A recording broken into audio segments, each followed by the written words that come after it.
What's going? How you doing? This is TK coming at you. Just want to hit you guys with the real conversation as it applies to my perspective and my perspective only.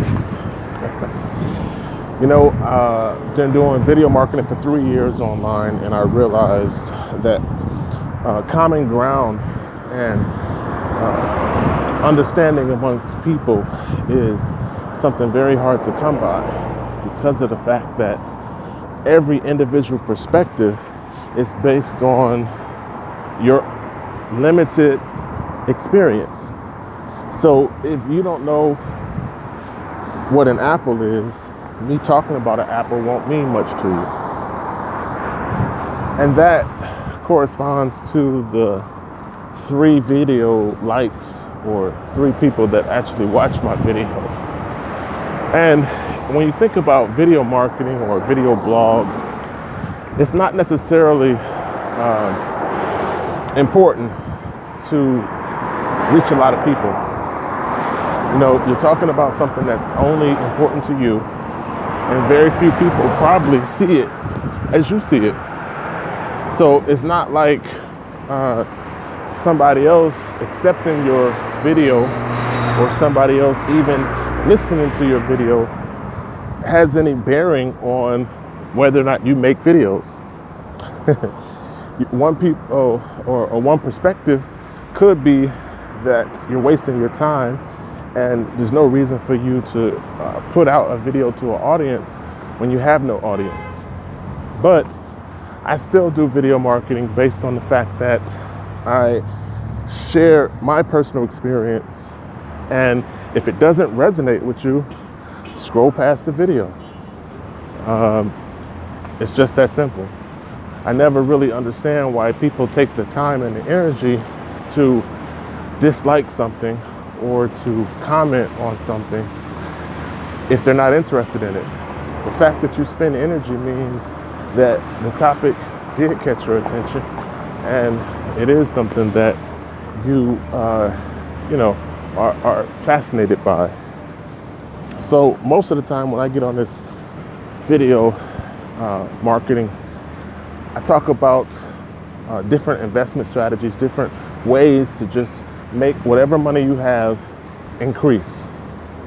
And I think about specific methods that actually allow your money to get a job, allow you to progress in life beyond whatever you make on your job. Because a lot of people might agree that job will keep you just over broke, meaning that inflation rises faster than your salary, so you're never really getting ahead of the game.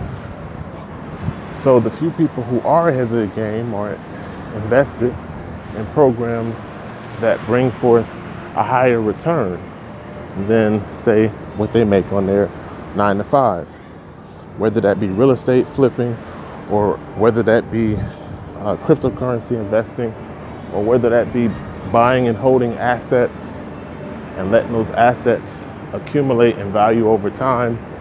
Whatever your strategy is, you have to figure out something to help you get over the hump, get over the poverty line, or at least get to the point where you have spendable income and could dictate your own time. Most of us that have a job have our time dictated to us by someone who tells us when to punch the clock. So if you ever evolve to the point where you have enough income to diversify and leverage your time, then you've accomplished something. And that's the only thing I talk about.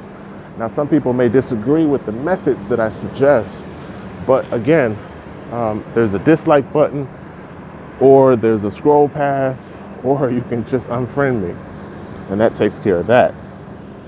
But what I chose to do at this point is mine cryptocurrency, because it's a hedge against inflation, and it also allows me to not worry about the daily price fluctuation.